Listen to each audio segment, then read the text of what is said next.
As many of you already know, we have just brought on a new pastor, Reverend Cindy Mansfield. She starts tomorrow. We're going to have an installation service at this time. Could all of our pastors make their way up here, and all of our board members, the members of our board, if you would come up at this time.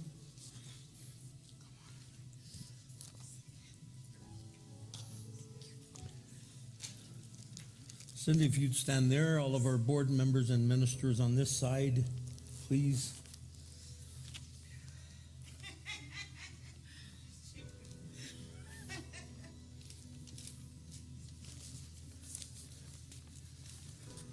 Everyone have one?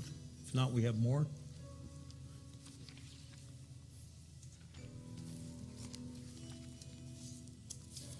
It's a responsive reading. There's going to be a part for all of you as well that'll be up on the screen.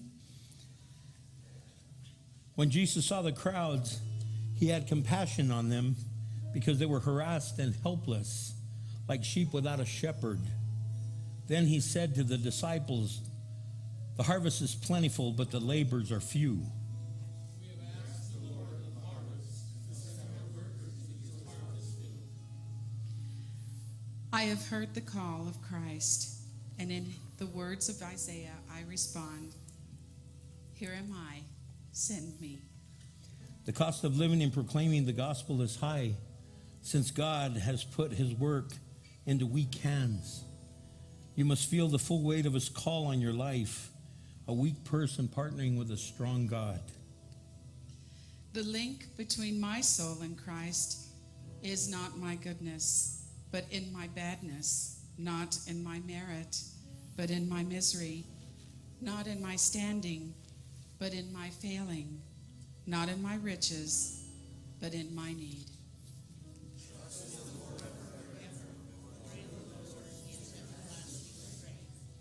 Your path is before you, your steps ordered by Christ, who now compels you to love his sheep. Therefore, in everything, set an example of doing what is good.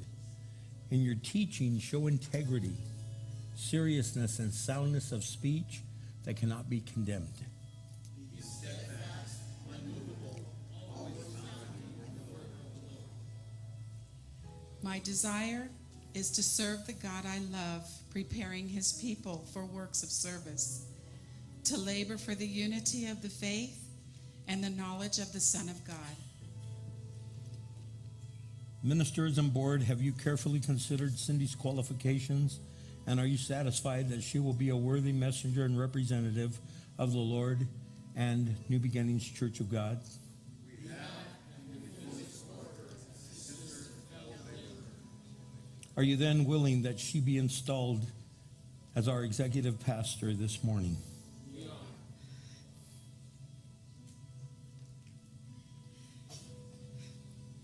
I give my life and purpose in faith, patience, love, and endurance.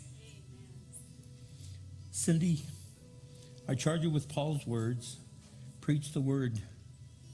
Be prepared in season and out of season. Correct, rebuke, and encourage with great patience and careful instruction.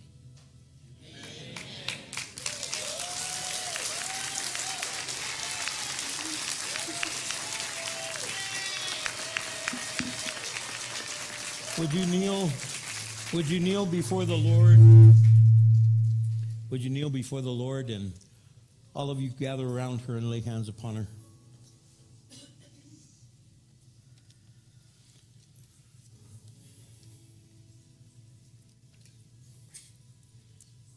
Cindy, we anoint you in the name of the Father and Son and the Holy Spirit.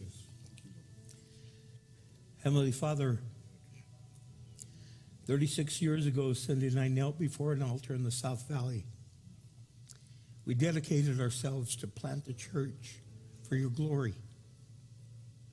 She's walked hand in hand with you and hand in hand with me for those 36 years.